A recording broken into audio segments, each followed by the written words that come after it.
It's where humans first set foot on American soil. A wild land that's been beckoning to outsiders ever since.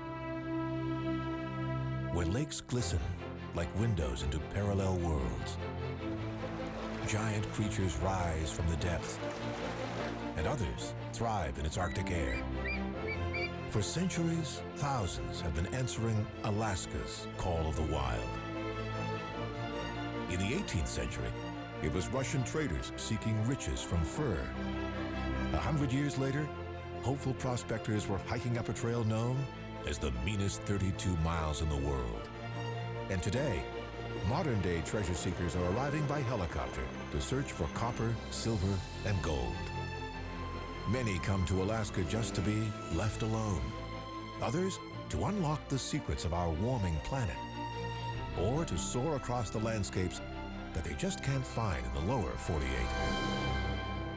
But Alaska's postcard-perfect wilderness holds great danger too. It was here that a young survivalist met his fate after crossing a river of no return. And where one couple's experiment living with an apex predator came to a grisly end. But today, some still dare to try and cross 1,000 miles of frozen wilderness, hoping to win the last great race on Earth. All this to answer Alaska's call of the wild.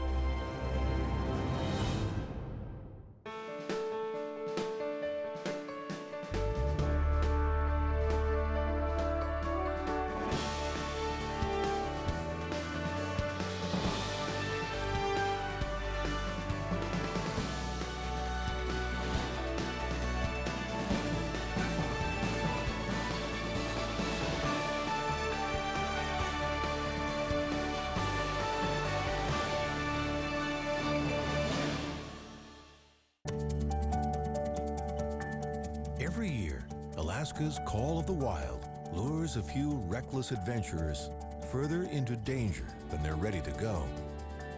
And they're not all climbing the state's snow-covered peaks. Peril often awaits those who explore Alaska's valleys too.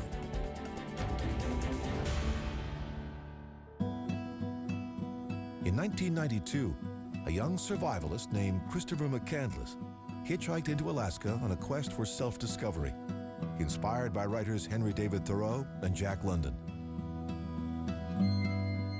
On April 28th, his last ride dropped him off at the beginning of a rugged wilderness road known as the Stampede Trail. It was first blazed across this valley in the 1930s by a prospector named Earl Pilgrim. 30 years later, the state of Alaska turned Pilgrim's Trail into a road.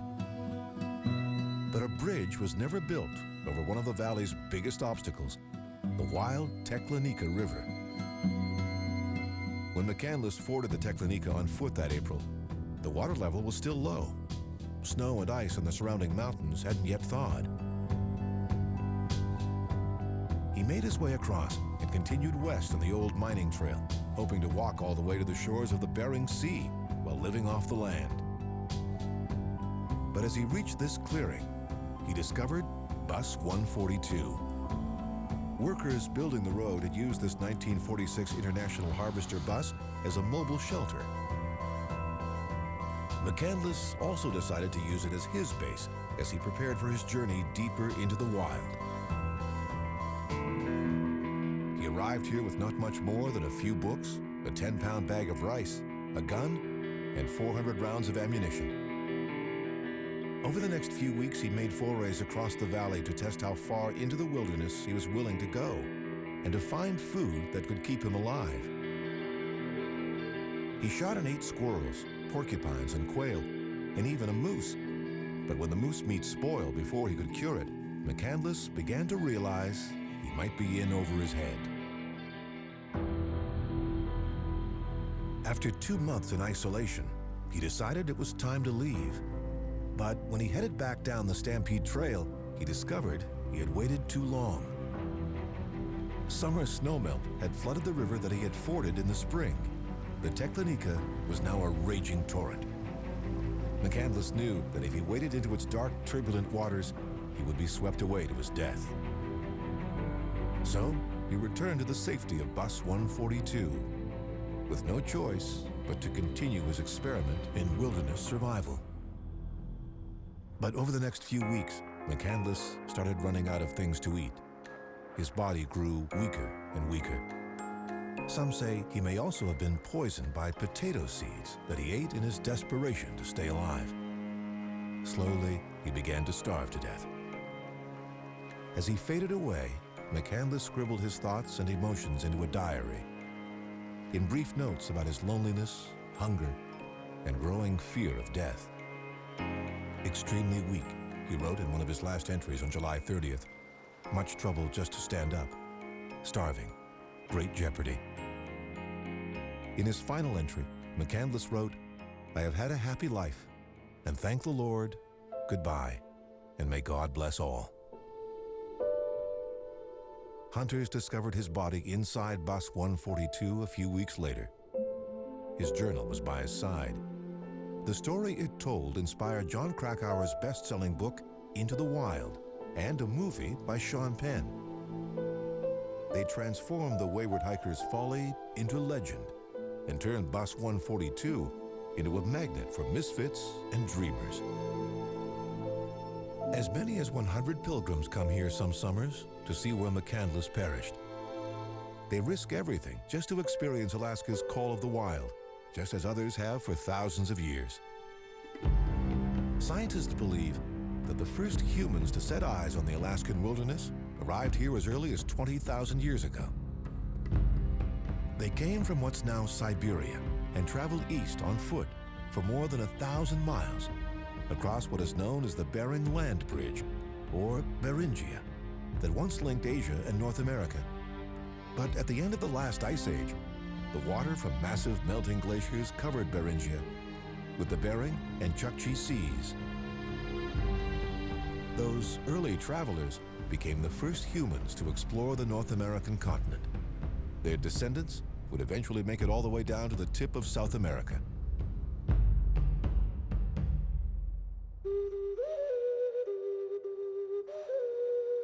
Today, Alaska is still home to some of their closest kin. Here on Admiralty Island, in the little town of Angoon, members of the Tlingit Bear Clan still live in a spot their people have called home for thousands of years. Some continue to make their living by hunting and fishing, just as their ancestors did. Ancient Tlingit stories tell of a world full of spirits and of a figure called Raven that gave them many of their traditions. But in the 18th century, some ambitious newcomers from the West turned the Tlingits' traditional world upside down. Russians began settling Alaska's shores in 1784 on a search for pelts for the European fur trade and new territory for Russia's Tsar. In 1799, they arrived here in the Tlingit community of Shiatika, now the site of the Alaskan town of Sitka. After 2 years of uneasy coexistence, the Tlingit people turned on the Russians, killing most of them and driving the rest away. In 1804, the Russians returned and went to war with the Tlingit. Here in Shiatika, members of the tribe stood their ground inside a fort on a site that's now marked by this single totem pole. After a 6-day siege, the Russians finally forced their way in, only to discover that the Tlingit had escaped under the cover of darkness.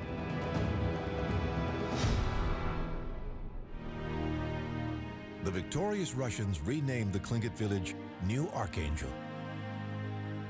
For the next 60 years, it served as the capital of Russia's growing North American empire, which stretched all the way down to San Francisco.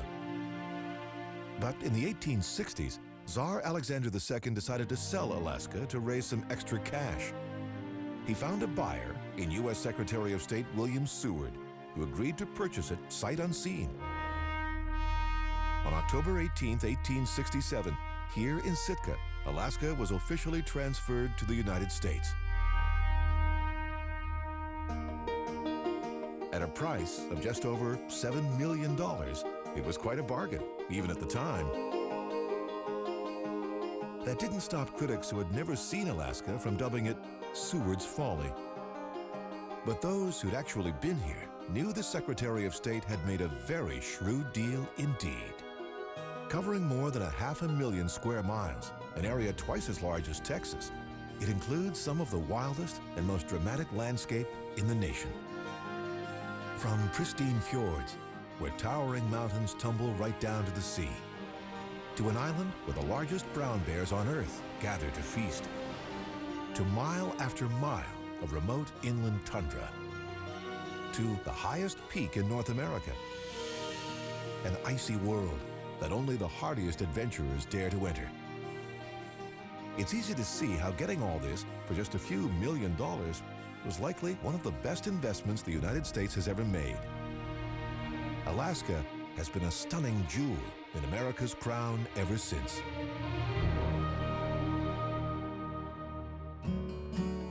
Almost 40 years later, in 1906, the capital of the Alaskan Territory was moved from Sitka to a booming mining town on the mainland, known as Juneau. Strangely enough, even today, there are no roads in or out of Juneau, making it the only U.S. capital that's not accessible by car. For thousands of tourists who arrive here each spring on a fleet of giant cruise ships, Juneau's isolation is part of its charm. But there's something else that makes Alaska's capital unique. Soar over the green hills just above town, and suddenly you're in another world, flying over the massive Mendenhall Glacier. This giant river of ice stretches 12 miles.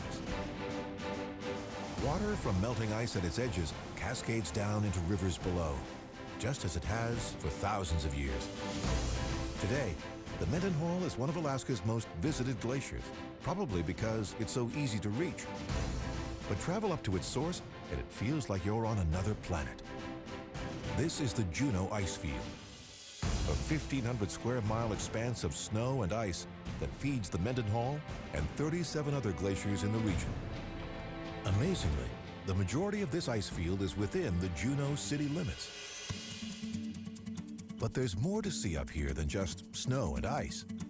These tiny specks are the residents of an exclusive training camp for some of Alaska's most elite athletes, sled dogs. The extreme weather and seemingly endless snow here make the Mendenhall a perfect spot to get these dogs used to freezing conditions and prepare them for Alaska's most famous sporting event. A contest that sends dogs and humans tearing through hundreds of miles of Alaskan wilderness in a battle of endurance, strategy, and stamina they call the last great race on Earth.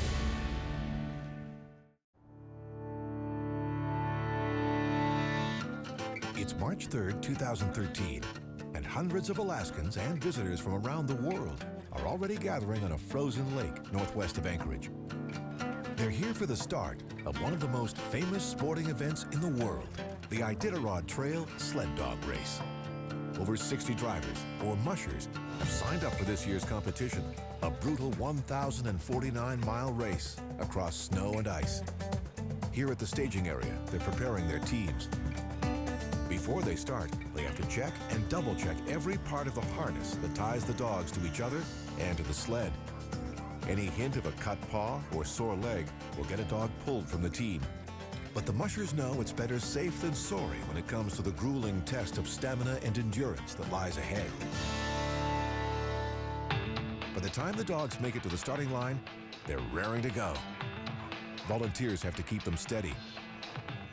A lottery determines in which order the mushers start the race. Finally, the countdown is over. The race is on. Crowds cheer as the first musher of the 41st annual Iditarod heads out across the lake. For many here, this is the last chance for them to cheer the mushers on before they head into the wild. The musher starts are staggered by 2 minutes, so the dog teams don't get tangled early on the trail. Another musher heads out of the gates as rock music blares and the crowds cheer. The men, women, and dogs that compete in the Iditarod every year are joining in a long tradition. The first Alaskans used dog sleds long before Europeans arrived here. Later, Russian invaders used them too. In the 1880s, American prospectors rode dog sleds into snowy regions they couldn't get to any other way. Pioneers soon followed, settling Alaska on dog power. Today, the mushers in the Iditarod honor those days. They follow a route that was forged during a famous Alaska rescue. It happened in January 1925. The western Alaskan city of Nome was in the grip of a deadly outbreak of diphtheria. Thousands of people could die unless an antitoxin serum hundreds of miles away in Anchorage could reach them in time. To get the serum there before it was too late, 20 mushers banded together to drive their dogs across Alaska's frozen wilderness in a daring relay. They managed to deliver the serum to Nome in just 127 hours, saving the people of the city and making headlines across the nation. Today, every musher who races in the Iditarod is honoring that achievement. But this race is not a relay. Each musher has to drive his or her dogs all the way to Nome. The race begins northwest of Anchorage, at Willow Lake. From there, the teams head west, up and over Rainy Pass. Then, depending on the year, the dog sleds take a southern route via Anvik or a northern route via Galena. All teams head north past the coastal town of Koyuk. And then, after racing for almost 1,000 miles, they arrive at the finish line in Nome. Early on in the race, friends and fans line the route to encourage the musher teams as they pass in a celebration of Alaskan pride. But as the crowds thin, the mood starts to change. It's time for the mushers and their dogs to begin their journeys into the state's lonely backcountry. It will take the fastest teams 9 to 10 days to make it out again. The slower ones will likely take up to 17. The slowest musher in Iditarod history took 32 days to complete the race. Each musher has his or her own strategy and has to make careful decisions about when to rest and when to race. This one has decided to sleep during the day as other teams pass him by. But later, he'll race into the night. To make sure their dogs get rest too and to save them from frostbite, mushers put out straw to keep them off the snow. With wind chill, temperatures out here have been known to reach minus 100 degrees Fahrenheit. But this year, unseasonably warm weather threatened to leave much of the course without snow. Many feared that global warming might force the cancellation of the race. But in the end, just enough snow finally fell to make a go of it. Out on the trail, special booties protect the dog's paws from jagged ice. A team may use as many as 2,000 of them in a single race. Any dog that's injured is pulled from the team and carried on the back of the sled, like this one, until it can be handed off to vets or volunteers. Every team has to finish the Iditarod with at least 6 dogs, or else they're automatically disqualified. Fortunately, the dogs have been bred to meet the challenge. Most are a mix of indigenous Alaskan breeds, Siberian Huskies, Malamutes, and others. They rarely weigh more than 55 pounds, and most of that is pure muscle. They all have an inborn eagerness to run. Those who race the Iditarod experience parts of Alaska few others ever get to see.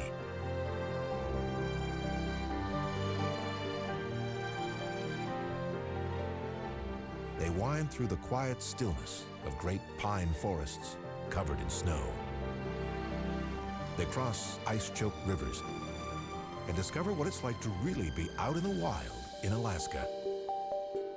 They often find themselves all alone, tiny specks racing through an epic landscape.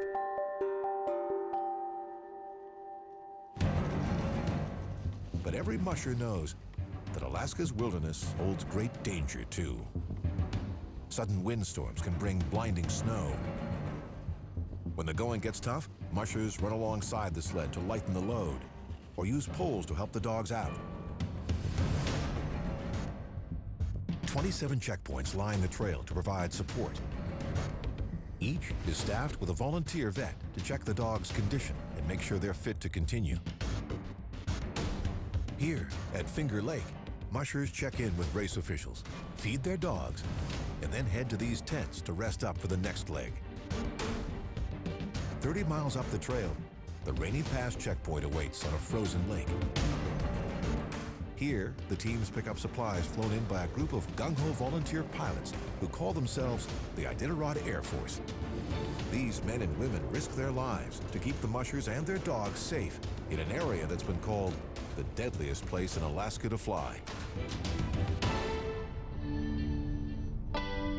From here, the teams head for the top of Rainy Pass. At over 3,100 feet, it's the highest point in the race, but still 800 miles from Nome.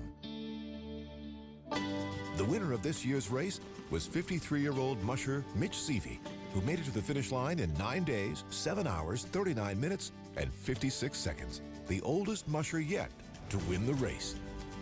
But racing a dog sled across 1,000 miles of frozen wilderness is just one way people here in Alaska get out into the wild. Others do it by scrambling up high peaks or skiing down them. But one legendary Alaskan bush pilot created his own unique experiment in wilderness survival by building a house perched on a rocky tower right in the middle of the highest mountain range in North America. A bush pilot soars across a massive glacier flowing out of the Alaska Range. This tiny speck of a machine is saving its passengers from what would otherwise be a very long and very difficult climb across one of the coldest areas on the continent. But in the high icy reaches of Alaska's mountains, one species has evolved to be amazingly adept at survival. Mountain goats.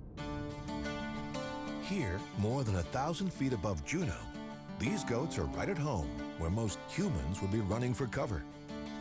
Tens of thousands of years of evolution are responsible. These goats live only in the rugged mountains that stretch from the northern Rockies up through Canada and into southern Alaska.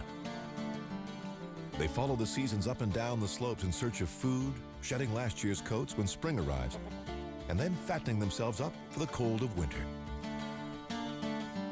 Between mating seasons, males stick together in bachelor groups. The babies, or kids, arrive in late May and stay with their mothers for at least a year. Most remain high in the mountains, on steep slopes that predators like wolves have a hard time climbing. One reason mountain goats are so agile is because they have an area of soft skin in the middle of their hooves that can act like a suction cup to help keep them attached to the rocks they climb. That is, when they're not fighting with each other. This species of goat is known to be highly aggressive. One year-long study revealed that they fought or poked each other with their horns 5 times an hour on average. So not only have they learned to survive brutal cold and packs of hungry wolves, but also the injuries caused by conflicts with each other.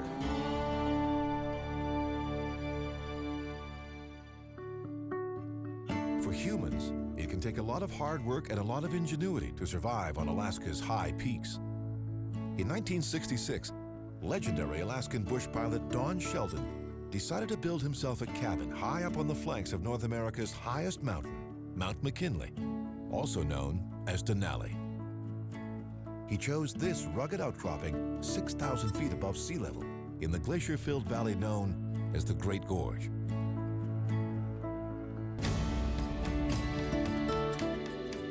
He flew in every part of the cabin and every tool he needed to build it.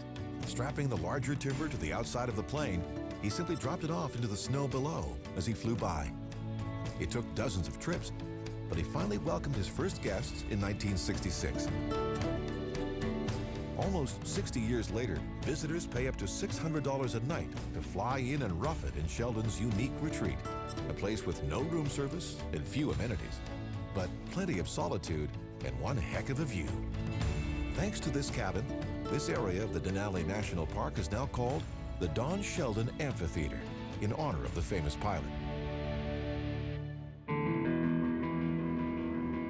Still today, the only way into and out of here is by plane, just as it is for many places in Alaska, especially for those who really want to test the limits of surviving in the wild. In the spring of 2003, two amateur zoologists named Amy Huguenard and Timothy Treadwell were dropped off by a bush plane here on the Katmai coast. The horrifying events that followed would make them the main characters in director Werner Herzog's documentary, Grizzly Man, and provide a cautionary tale to others about testing the raw power of Alaska's wilderness. Huguenard and Treadwell had come to try and coexist with the bears of Katmai. They lived among them and tried to become their friends, but it didn't go as they planned. The bears ended up eating both of them alive. Treadwell's video camera happened to be rolling at the time and captured 6 horrifying minutes of his agonized screams. For thousands of years, bears have reigned at the top of the food chain as Alaska's apex predator. Usually, they are fine being around humans, as long as the humans don't push their luck. Brown bears are known to eat caribou, elk, and moose. Most of the time, they feast on berries, roots, and of course, fish. Some of these grazing giants get as much as 80 to 90% of their nutrition from vegetation. And when the tide is out, they dig for clams, as opportunistic gulls wait to feast on their leftovers. Even birds know to keep their distance if they don't want to be added to the bears' buffet. The cubs are born between December and March. As soon as they leave their dens, their mothers begin teaching them how to find food. When mature, the males will weigh up to 1,000 pounds. In the 19th and 20th century, fear of these giant predators drove pioneers to hunt them to near extinction in the lower 48 states.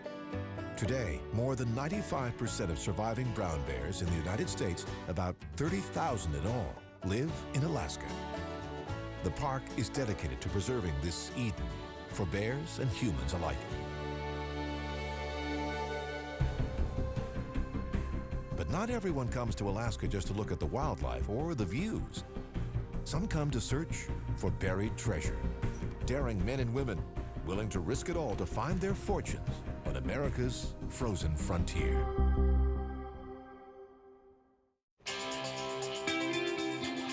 Sometimes, out in Alaska's vast wilderness, the morning commute can be extreme.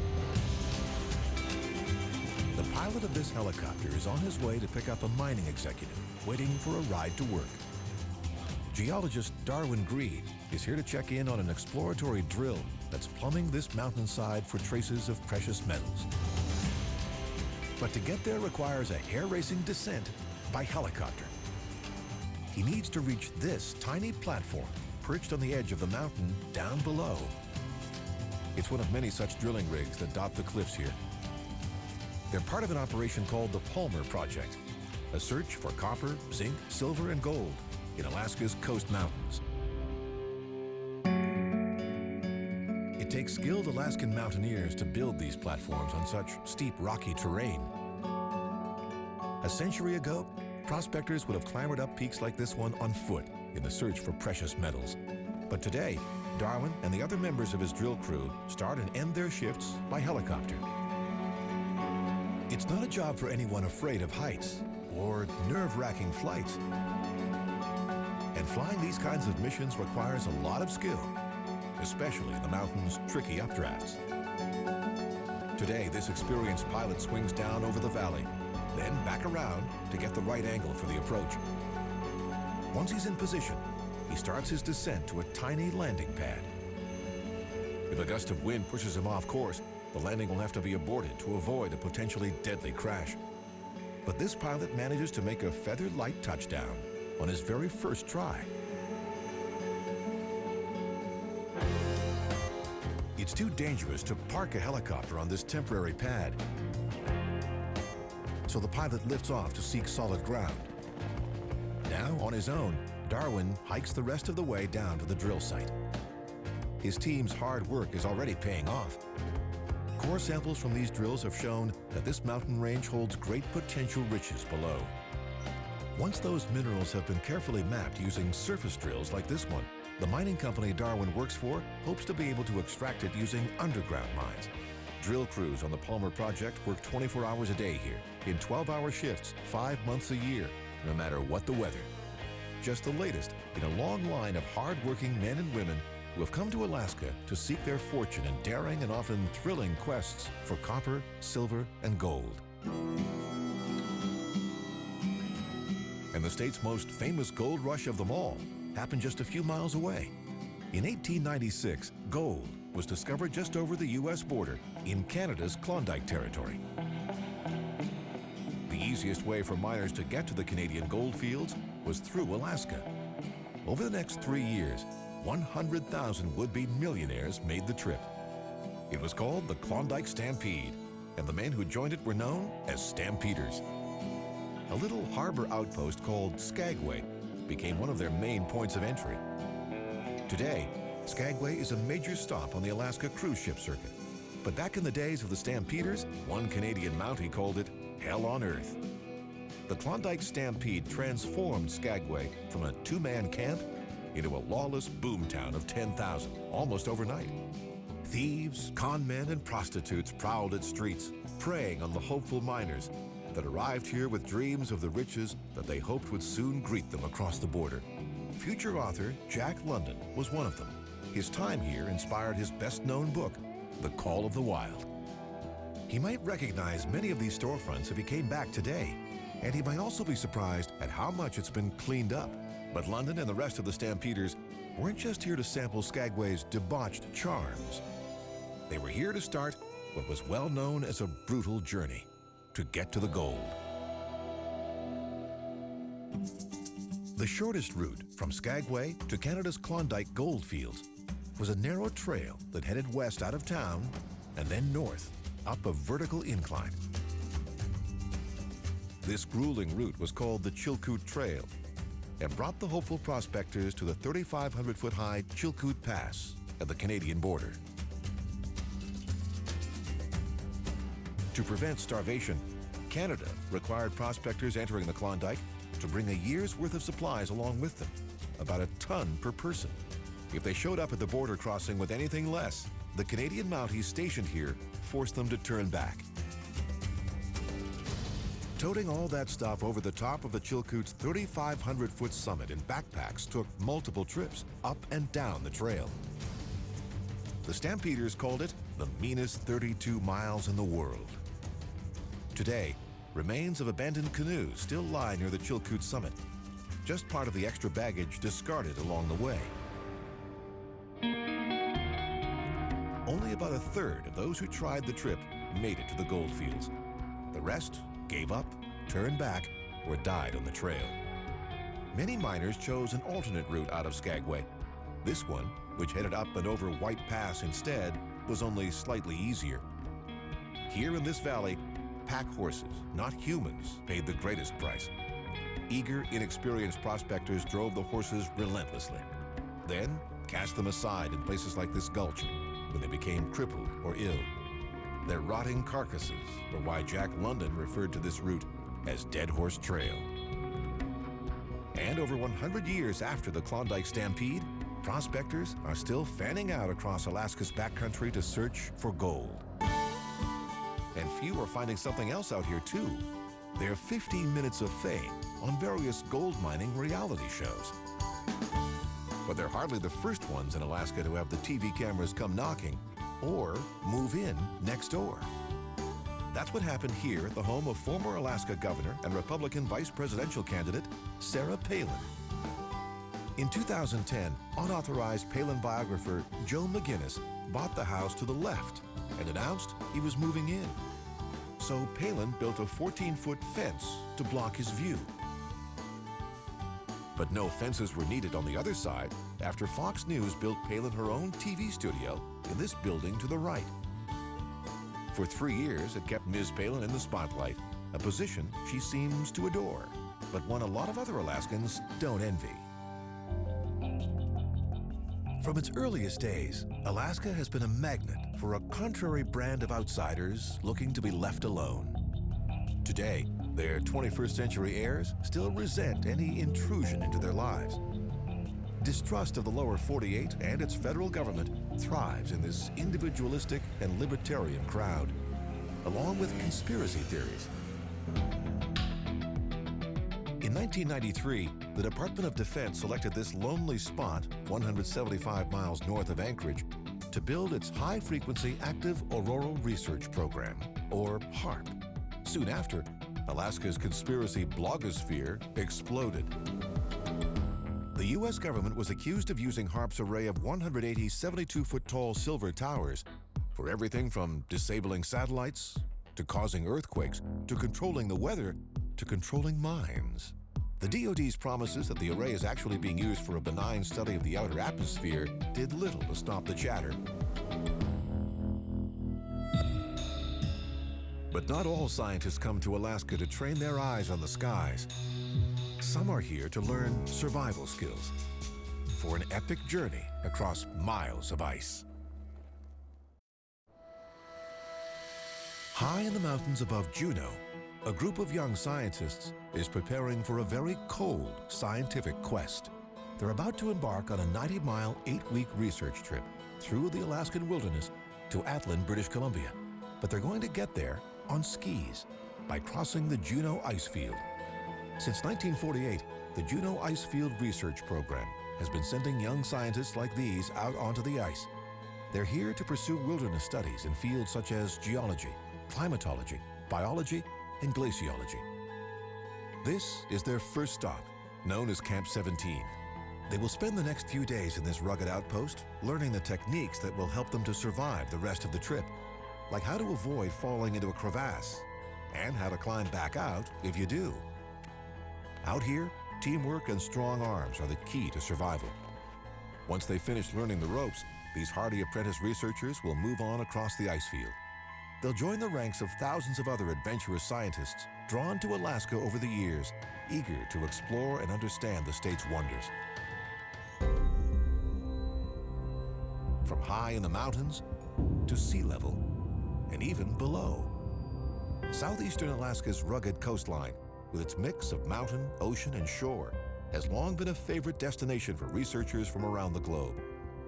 Britain's Captain Cook was one of the first Europeans to chart these waters in 1778. More detailed scientific studies were carried out in the early 1800s when Russian scientists recorded data about tides and weather here. Their work led to the first maps of Alaska's confusing coastal regions.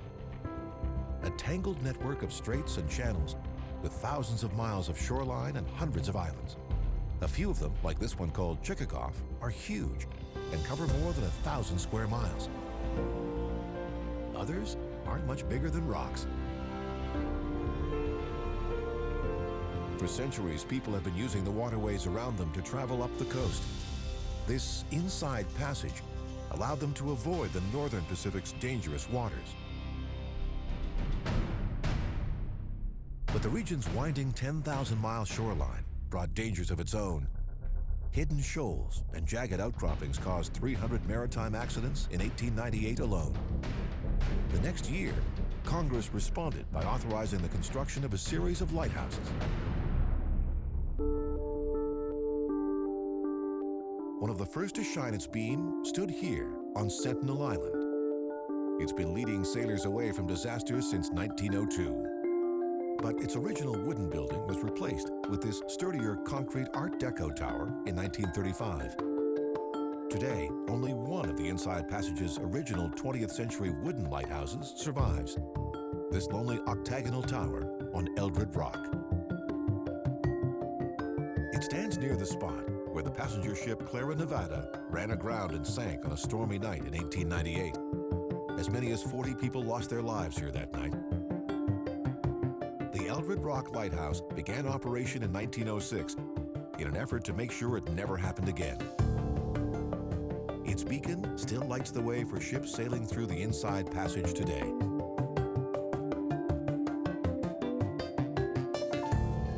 Up to a fifth of those are cruise ships, 450 in the summer of 2012 alone. Hundreds of passages by tankers, barges, and fishing boats help add to the total. But no ships make more journeys along Alaska's southern coast or play a more vital role here than the ferries they call the Blue Canoes. For many rural residents, they provide the only dependable link to the outside world. Private operators ran the first ferries here until the territory bought them in 1951. After statehood, a new federal law transformed these waters into the Alaska Marine Highway. It's the perfect place to spot the birds, fish, and marine mammals that call the Inside Passage home.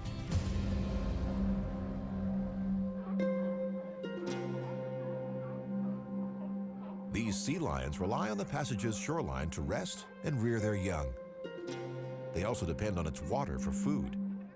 A male can grow up to 2,500 pounds and rule over private domains where he awaits the arrival of 750-pound females willing to mate, if he's lucky. Once, these beaches would have been covered in a carpet of blubber and fur. Today, there's more sand than sea lion. Between 1960 and 1990, their population declined from around 140,000 to less than 31,000. Which is why, in 1997, they were added to the list of endangered species. Today, there are about 46,000 left.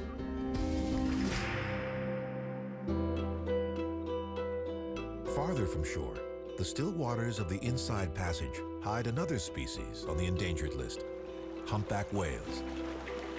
Gliding below the quiet surface, where they can stay for up to a half an hour at a time, they reveal their presence only when they come up for air. Humpbacks are part-time residents in these waters. They spend their winters around Hawaii, where they mate and give birth to their young. When summer comes, they head to Alaska to feed.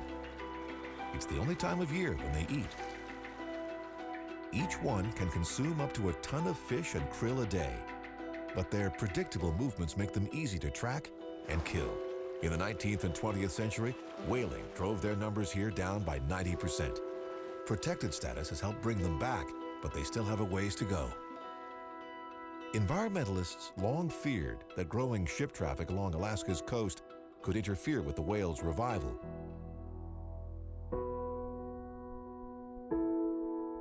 On March 24, 1989, their worst fears came true when a huge oil tanker called the Exxon Valdez ran aground on a reef here in Prince William Sound, where this buoy marks the spot. The impact tore a hole in the ship's hull. Up to 11 million gallons of crude oil poured out. It's been called one of the worst human-caused environmental disasters in history, but it was hardly unexpected. Environmentalists had warned of this kind of event for years, ever since the 1977 opening of the Trans-Alaska Pipeline. The 48-inch pipe carries crude oil south from Alaska's Prudhoe Bay. It's specially built to be earthquake-resistant. The pipeline itself is not bolted to its supports. Instead, it rests on sliders. If the earth starts to rumble, the pipeline is designed to slide side to side and literally wiggle like a giant snake, instead of cracking and spilling its cargo of crude.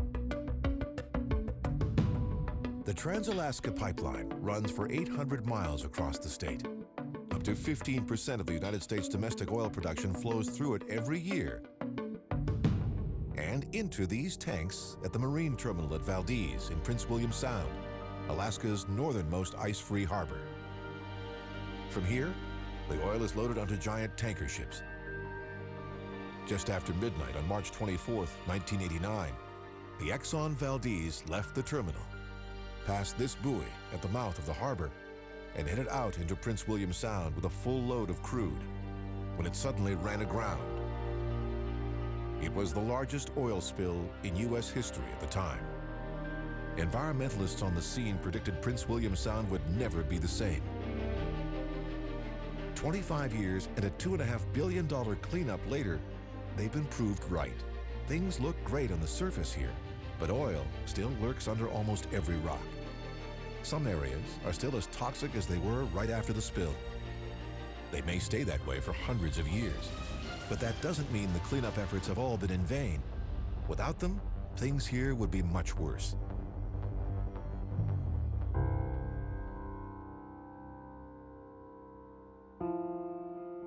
But nothing in Alaska symbolizes nature's rejuvenating power or the value of human action to save the environment more than this.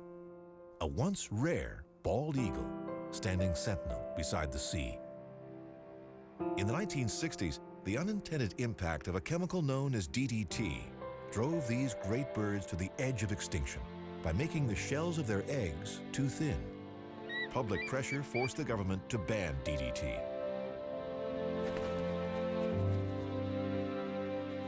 Today, the bald eagles are back. Inspiring reminders of what we can accomplish when we work together. Stirring symbols of America and living icons of Alaska. The great state where adventurers still pit themselves against nature. Dreamers still come to seek their fortunes, and the call of the wild still echoes across America's last frozen frontier.